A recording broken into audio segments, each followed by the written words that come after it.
बांधवांनो, ही कथा सुरू होते सृष्टीच्या आधी काळापासून. जेव्हा ब्रह्मा, विष्णू आणि महेश या त्रिदेवांनी विश्वाची निर्मिती केली, तेव्हा भगवान शिवशंकरांच्या कृपेने आणि भगवान विष्णूंच्या इच्छेने नवनारायणांनी पृथ्वीवर अवतार धारण केला. हेच नवनारायण पुढे नवनाथ म्हणून प्रसिद्ध झाले. या नवनाथांपैकी एक होते प्रभू नारायण. हिमालयातील दुर्गम प्रदेशात एक विशाल आणि बलशाली हत्ती वास्तव्य करत होता. त्या हत्तीच्या कानामध्ये प्रभू नारायणाचा दिव्य अंश स्थित होता.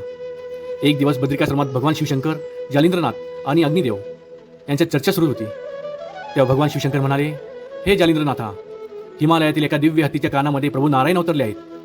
आता त्यांना पृथ्वीवरील कार्यासाठी प्रकट करण्याची वेळ आली आहे. भगवान शिव, जालिंद्रनाथ आणि अग्निदेव त्या हत्तींच्या शोधासाठी निघाले. अखेर त्यांना तो विशाल हत्ती दिसला.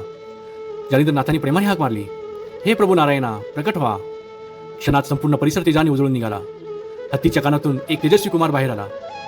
त्याच्या शरीरातून हजारो सूर्याप्रमाणे दिव्य प्रकाश प्रकट होत होता. जालिंद्रनाथांनी त्या बालकाला आशीर्वाद दिला आणि म्हणाले, हत्तीच्या कानातून जन्म झाल्यामुळे आजपासून तुझे नाव कानिपनाथ असेल. अशा प्रकारे कानिपनाथ महाराजांचा दिव्य अवतार प्रकट झाला.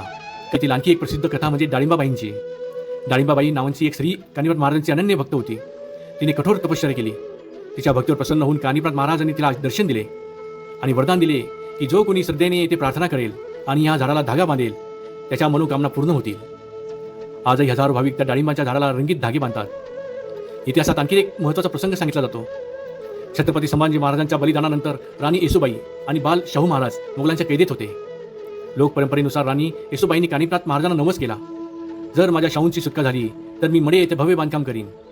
काही काळानंतर शाहू महाराजांची सुटका झाली. नवस पूर्ण करण्यासाठी मंदिर परिसरात प्रवेशद्वार, सभामंडप आणि इतर बांधकामे करण्यात आली. आजही या वास्तू त्या इतिहासाच्या साक्षीदार आहेत. मडीच्या पायथ्याशी असलेली गौतमी बारो देखील प्रसिद्ध आहे. लोकपरंपरेनुसार तिच्या उभारणीत देवी अहिल्याबाई होळकर यांचे योगदान होते. आजही ही बारो भाविकांचे लक्ष वेधून घेते. बांधवांनो, कानिपनाथ महाराजांचा इतिहास हा केवळ एका संतांचा इतिहास नाही.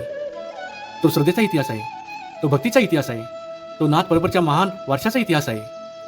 आजही लाखो भक्त मडीला येतात, समाधीसमोर नतमस्तक होतात आणि मनोमन प्रार्थना करतात, कारण त्यांना विश्वास आहे श्री कानिपनाथ महाराज आजही आपल्या भक्तांवर कृपादृष्टी ठेवून आहेत. आदेश. ओम चैतन्य कानिपनाथ महाराज की जय.